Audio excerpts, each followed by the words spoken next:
Olá pessoal, bom dia, espero que esteja tudo bem com vocês. Bom gente, de antemão já peço até desculpa aí pela imagem que não está em tanta qualidade porque estou tendo que gravar à noite, porque durante o dia o tempo foi bem corrido. Gente, essa aula obviamente é uma continuação direta da aula anterior, então se você não viu a aula anterior, reveja por favor, né? Eu até pedi que vocês fizessem uma atividade referente à aula anterior, porque eu senti muita ausência de vocês naquela aula. Então, gente, a gente está produzindo um conteúdo que dá bastante trabalho para ser feito. Vocês estão até vendo a hora aí na tela de vocês que eu estou gravando isso aqui, para não deixar vocês sem o conteúdo. Então, deem valor, não só o meu, né, mas de todos os professores.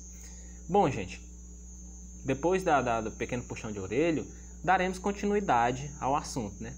Nessa parte, gente, é uma parte assim bem tranquila do conteúdo de vocês, em que a gente vai só aprofundar um pouquinho nesse tópico, porque ele é bem resumido. A gente vai dar uma aprofundadazinha. Nós daremos uma aprofundadazinha, porque gente, já vou até pedindo perdão pelos erros que com certeza ocorrerão durante o vídeo, seja de, não sei, eu ficar passando a mão aqui na hora na frente da câmera, porque eu tenho essa mania de ficar colocando a mão aqui na frente, ou de algum erro de português. Relevem, por favor, porque não vou ter tempo de editar esse vídeo, tá? Então, gente, dando continuidade, nós falaremos um pouquinho sobre o tema seguinte, que a gente trabalhou, ainda é a continuação do tema 2, então não é nem o tema seguinte, né?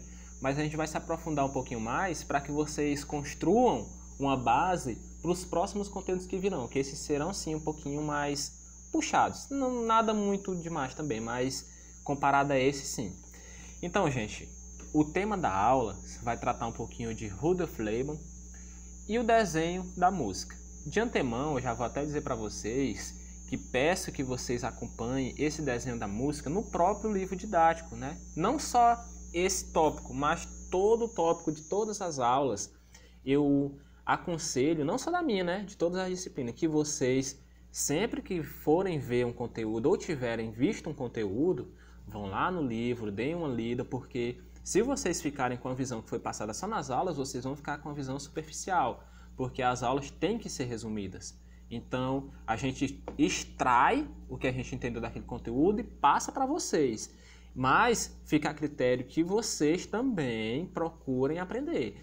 Então, o professor não é detentor do conhecimento, nós não sabemos de tudo, nós somos mediadores. Então, fazer essa mediação, ajudar que vocês se desenvolvam, é a tarefa máxima que nós podemos fazer.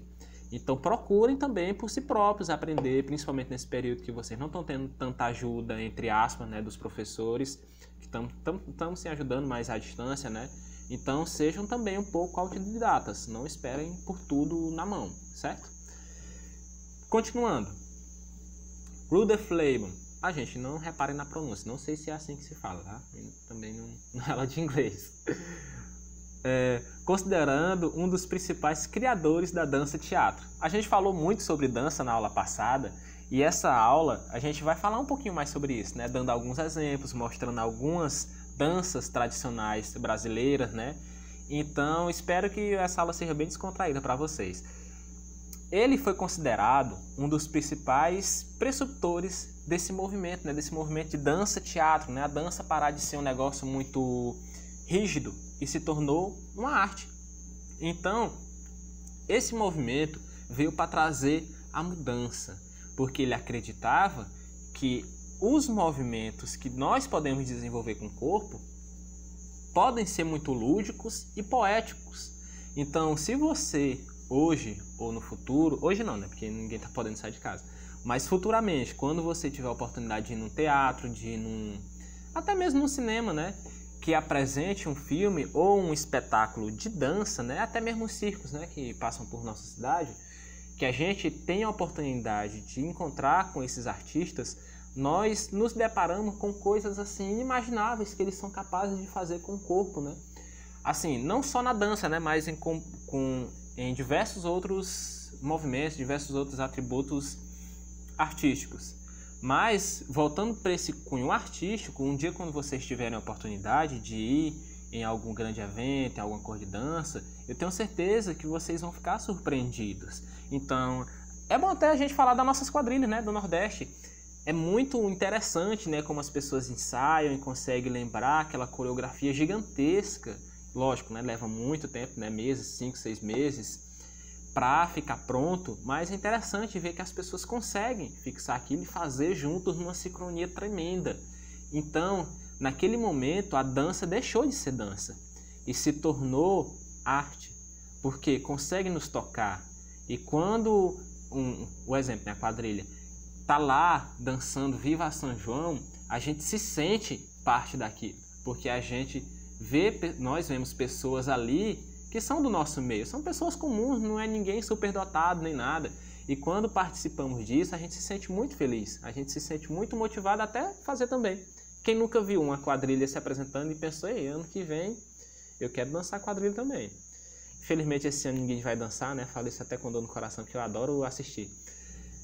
Então, essa tendência que foi trazida por Lehmann trouxe a mudança daquele cunho que se imaginava que a dança seria sempre aquilo. Não, a dança passou a ser uma coisa poética, uma coisa muito mais artística do que já vinha sendo. Nesse ponto, se trata a construção das emoções. O que é que quer dizer isso? É você montar um espetáculo que às vezes é capaz de fazer até as pessoas chorarem de ver uma dança. Então é muito interessante isso, muito interessante porque nessa construção, às vezes você fica com raiva, com felicidade, muita alegria, às vezes ódio de determinados personagens que estão inseridos naquele contexto, daquela obra. Então tudo isso traz uma dinâmica visual muito interessante aos olhos e ao nosso intuitivo. Então, sempre que você tiver a oportunidade de ver esses eventos, de contemplar esses eventos, faça isso. Às vezes é uma pessoa que você não imagina que seja nem legal, mas dê a oportunidade. Aprenda a observar, porque isso é muito importante, muito importante. Partindo disso, nós precisamos recapitular algumas coisas que foram abordadas na aula passada, que a gente falou sobre corpo, esforço, forma, espaço. Então, tudo isso que foi falado na aula passada, os artistas utilizam para construir essa gramática que eu acabei de falar para vocês, para construir essa gramática visual. Então, todo o esforço é colocado, todas as formas são utilizadas, o espaço deve ser utilizado e tudo isso o seu instrumento, a sua ferramenta é o seu corpo. Como eu falei para vocês na aula passada, esse é um instrumento máximo, né? A obra de arte máxima que você pode apresentar, porque você carrega consigo 24 horas por dia. Desse ponto em diante, eu trouxe alguns exemplos de alguns ritmos do Brasil, né? Coloquei até entre aspas, porque não necessariamente são do Brasil, né? Foram inventados no Brasil, porque o Brasil é um país diversificado com povos e culturas de todos os lugares, onde nós brasileiros, vamos sempre assimilando essas culturas.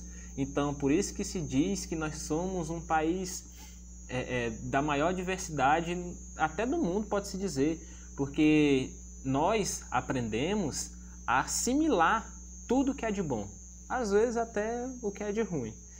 Mas, levando para o lado bom, o brasileiro sabe muito bem fazer isso, né? O jeitinho brasileiro, quem nunca ouviu falar? Nesse primeiro exemplo, temos o samba de roda, tá? Eu vou até dar um zoom aqui para vocês. Pronto, acho que ficou melhor. Samba de roda, né? Tá vendo aí a dança? Então acho que não precisa nem conceituar isso, porque é muito fácil saber o que é. Desse samba de roda surgiu o samba que o samba que é mais popular, né? Que é o samba que é utilizado nos carnavais por aí, né? Surgiu do samba de roda. Seguindo adiante, temos a definição aqui, a gente vai falar de alguns ritmos, né? Então temos a definição do maracatu e do frevo. Eu queria até lembrar para vocês que existem muitos e muitos outros ritmos que eu não trouxe, né? Então se tiver faltando algum aí, se você quiser até comentar aí, você pode comentar. Mas eu trouxe só alguns para também não ficar tão longo, né? Então, maracatu e o frevo. O maracatu é um ritmo musical com dança típica da região pernambucana. Reúne uma interessante mistura de elementos culturais afro-brasileiras, indígenas e europeias. Nesse ponto, a gente vê o seguinte: o samba, vocês podem ver majoritariamente negros, né, afrodescendentes, desenvolvendo essa dança, né? Aqui no maracatu também, né? Então, assim, nesse ponto é interessante que a gente faça a reflexão do quanto a cultura africana, a cultura negra, influenciou e influencia na nossa cultura.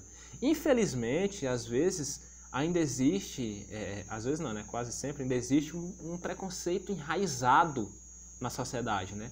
Mas, assim, é muito interessante que a gente veja que nós não temos... O Brasil tem 500 anos, né? Mais de 500 anos um pouco, né? 1/3 disso nós estamos vivendo sem escravidão. Então, 2/3 os negros foram escravos. Então, por isso que é tão difícil desvincular a imagem do negro ao escravo. Por mais que seja doloroso da gente imaginar, porque nós não somos preconceituosos, eu imagino que todos nós não somos, mas é muito difícil tirar isso da cabeça de algumas pessoas também. Então, estudar, entender, é o primeiro passo para ver que ser preconceituoso, primeiramente você tem que ser muito ignorante e burro, e não conhecer sua cultura. Dito isso, né, esse estilo, já agora já falando do frevo pernambucano, de carnaval, é uma espécie de marchinha. O frevo acho que não vou nem precisar ler todo o comentário, porque todo mundo já tem aquela imagem do frevo na cabeça, já sabe como é que funciona, né? Tem até aqueles bonecão de Olinda que aparecem nesse período que são muito engraçados. Aqui, tô até editando aqui sem querer, mas relevem os erros que eu não vou editar, tá? Aqui nós temos a imagem do frevo e temos também uma imagem do maracatu. Eu não queria salvar isso aqui, como é que eu faço? Não quero salvar, cancelar. Não quer cancelar. Então, mas vocês estão vendo aí, né? Então tá aqui a imagem do maracatu e a imagem do frevo, né? Seguindo adiante, temos aqui, essa aqui eu coloquei um slide sozinho, porque é pra gente sofrer junto vendo essa imagem aqui. Quadrilha. Não preciso explicar o que é, porque todo nordestino sabe o que é e dá valor a uma quadrilha. Então, para você que não é nordestino e está chegando aqui agora, não conhece, por favor, pesquise, porque eu não vou nem conversar sobre isso, porque é até um desrespeito com nós nordestinos, né? Mas, gente, deixando a brincadeira um pouquinho de lado, quadrilha é esse movimento, né? Em referência a São João, em referência a São Pedro, que reúne ali pessoas que comemoram, fazem um casamento, aí de repente chega o lampião e bagunça o casamento e é aquela diversão toda. Então, quadrilha aqui está no coração do nordestino. Continuando, nós temos aqui o jongo e a catira. Esses aqui já são um pouco mais diferenciados, né? Na nossa região aqui, particularmente, eu só vi mesmo na literatura. Nunca vi para ver realmente a dança, né? Eu só vi na literatura. Então, o jongo, dança folclórica de origem africana, em alguns lugares conhecidas com o nome de cachumbo. Caxamba, caxambu. Eita, perdoe os erros, gente, é porque é tudo ao vivo aqui. Então, mais uma dança com influência, o que? Eu vou até riscar aqui com a minha canetinha. A influência que vem essa dança. Influência de origem africana. Mais uma vez, então, repensem de novo o que eu falei anteriormente. Catira, também conhecido como cateretê, é uma dança caracterizada pelos passos, batida com os pés e palmas. Na nossa região aqui, eu não vou dizer que todo mundo conhece, mas a maioria de vocês conhece aquelas rodas de São Gonçalo. Então, assim, pelo que eu andei pesquisando, essa catira é muito semelhante, se não for a mesma, com apenas um nome diferente. Então, como é uma dança considerada caipira lá nas regiões do interior de São Paulo, né? E aqui a gente vê muito interiores também, até na própria cidade aqui de Valença, a gente uma hora ou outra escuta falar, tem um São Gonçalo, não sei aonde. Então, é mais ou menos parecido, pelo que eu pelo que eu pesquisei, se não for a mesma e tiver apenas nomenclaturas diferentes por causa da região, porque às vezes existe isso, né? A gente chamar uma coisa de um nome aqui, outra coisa de outro nome lá, em outra região, é muito parecido com o que a gente conhece como São Gonçalo. Continuando, deixa eu até desligar a canetinha aqui. Continuando, temos uma frase aqui, que não está aparecendo bem, opa, apareceu, do autor, do artista que a gente veio falando durante essa aula, né? Que ele diz o seguinte: o movimento, portanto, revela evidentemente muitas coisas diferentes. Deu uma travada ali. Evidentemente muitas coisas diferentes. É o resultado ou da busca de um objeto dotado de seus valores ou de uma condição mental. Suas formas e ritmos mostram a atitude da pessoa que se move numa determinada situação. Pode tanto caracterizar um estado de espírito e uma reação, como atributos mais constantes da personalidade. O movimento pode ser influenciado pelo meio ambiente do ser que se move. Bom, gente, relevando os pequenos errinhos, é porque, gente, gravando na tela fica um pouquinho pequeno, às vezes a gente dá uma confundida. Mas, deixando isso de lado, ele só repetiu o que a gente já falou durante a aula inteira, né? Então, depois, se você quiser dar uma pausazinha, até agora, né? Se você quiser dar uma pausazinha aí, dar uma lida com mais tranquilidade, também está disponível no livro de vocês, né? Então, gente, o assunto de hoje era bem tranquilo. Peço que vocês relevem os erros, né? Não tem edição, já falei isso acho que umas 5 vezes nesse vídeo.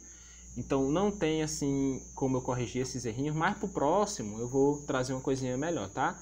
Então, espero que esteja tudo bem com vocês, que esteja tudo bem com a família de vocês. Então não deixem de acompanhar as aulas, porque isso é muito importante, apesar de ser um pouco enfadonho, eu sei, mas é muito importante para vocês e para o desenvolvimento de vocês. Então, gente, um abraço e até a próxima, tá? Fiquem com Deus.